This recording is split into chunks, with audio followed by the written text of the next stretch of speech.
नमस्कार. कधी विचार केला आहे की आपल्या फोनला अगदी अचूकपणे कसं कळतं की आपण नेमके कुठे आहोत? चला तर मग आज आपण याच प्रश्नाच्या मुळाशी जाऊया आणि पृथ्वीवर आपलं स्थान ठरवण्यामागचं विज्ञान समजून घेऊया. आता हा प्रश्न वाटतो तितका सोपा नाहीये. म्हणजे बघा, एका शहरात उत्तरेला किंवा दक्षिणेला असं सांगणं ठीक आहे, पण जेव्हा आपण संपूर्ण जगाचा विचार करतो तेव्हा प्रत्येकासाठी दिशा बदलते. म्हणूनच या गोंधळावर मात करण्यासाठी एका जागतिक अचूक प्रणालीची गरज होती. हेच उदाहरण बघा. युरोपमधल्या ग्रॅहमला विचारलं तर तो म्हणेल ताजमहाल आग्नेय दिशेला आहे, पण जपानमधल्या मिचिकोसाठी तोच ताजमहाल नैऋत्य दिशेला आहे. गंमत म्हणजे दोघंही आपापल्या जागी बरोबर आहेत. यावरूनच कळतं की अशा सापेक्ष दिशांवर अवलंबून राहता येणार नाही. आपल्याला एका स्थिर, निश्चित संदर्भ प्रणालीची गरज आहे. आणि या समस्येवरचा उपाय एकदम सुंदर होता, पण तो अदृश्य होता.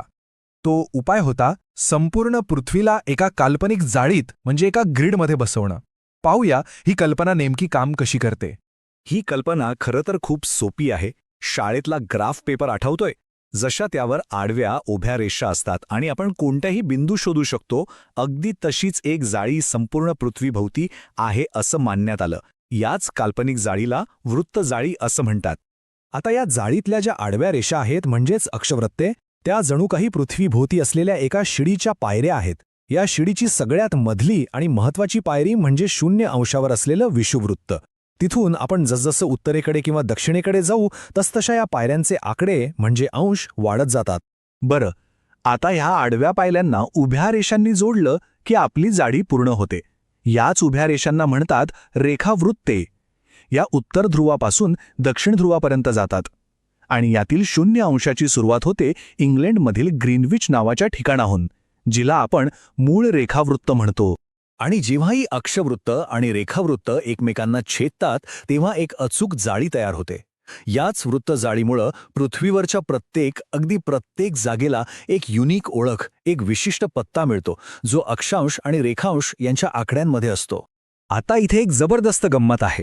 2 अक्षवृत्तांमधलं अंतर तुम्ही कुठेही मोजा, ते साधारणपणे 111 किलोमीटरचंच असतं. पण रेखावृत्तांचं तसं नाहीये.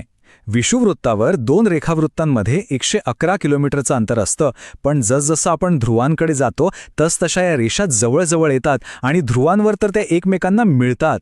म्हणजे तिथे हे अंतर 0 होतं. आहे की नाही इंटरेस्टिंग? तर आपल्याकडे पृथ्वीवर ही एक परिपूर्ण अदृश्य जाळी आहे. पण मग आपला फोन किंवा गाडीतलं नॅव्हिगेशन ही जाळी पाहतं तरी कसं? याचं उत्तर खूपच रंजक आहे. खरं तर फोन ह्या रेषांना पाहतच नाही. तो अवकाशातून येणारे काही खास संदेश ऐकतो. हे संदेश येतात पृथ्वीभोवती फिरणाऱ्या उपग्रहांकडून, जे सतत सिग्नल पाठवत असतात. याच उपग्रहांच्या आणि संदेशांच्या प्रणालीला आपण GPS म्हणजे जागतिक स्थिती प्रणाली असं म्हणतो. ही उपग्रहांची एक साखळी आहे जी आपल्याला आपलं अचूक स्थान आणि वेळ सांगण्यासाठी अवकाशातून मदत करते. आणि गंमत म्हणजे ही प्रणाली सुरुवातीला म्हणजे 1973 मध्ये फक्त लष्करी वापरासाठी बनवली होती. पण 1995 साली ती सर्वसामान्यांसाठी खुली करण्यात आली. आणि आज बघा, एकेकाळची ही गुप्त लष्करी प्रणाली आपल्या प्रत्येकाच्या खिशात, आपल्या मोबाईलमध्ये आहे. हे सगळं तंत्रज्ञान कदाचित खूप गुंतागुंतीचं वाटेल, पण ते फक्त 3 सोप्या टप्प्यांमध्ये काम करतं. 1. आपला फोन अवकाशातल्या कमीत कमी 4 उपग्रहांकडून सिग्नल घेतो. 2. प्रत्येक सिग्नल यायला किती वेळ लागला यावरून तो त्या उपग्रहांपासूनचं अंतर मोजतो. आणि 3. या अंतरांच्या माहितीवरून त्रिकोणमिती वापरून तो पृथ्वीवर आपलं अचूक स्थान शोधून काढतो. आता या कथेतील सर्वात रंजक भागाकडे वळूया. कदाचित आश्चर्य वाटेल, पण आपलं स्थान निश्चित करणारी ही जाळी आणि आपल्या घड्याळाची वेळ यांचा एक अतूट संबंध आहे. हे गणित किती सुंदर आहे बघा. पृथ्वी स्वतःभोवती फिरायला 24 तास घेते आणि एका वर्तुळात असतात 360 अंश. याचा सरळ अर्थ होतो पृथ्वी एका तासात 15 अंश फिरते आणि त्यामुळेच प्रत्येक 15 अंश रेखावृत्तावर वेळेत एका तासाचा फरक पडतो. म्हणजे आपलं स्थान आणि आपली वेळ हे असे एकमेकात गुंतलेले आहेत. याच गणिताचं एक उत्तम उदाहरण म्हणजे आपली भारतीय प्रमाणवेळ.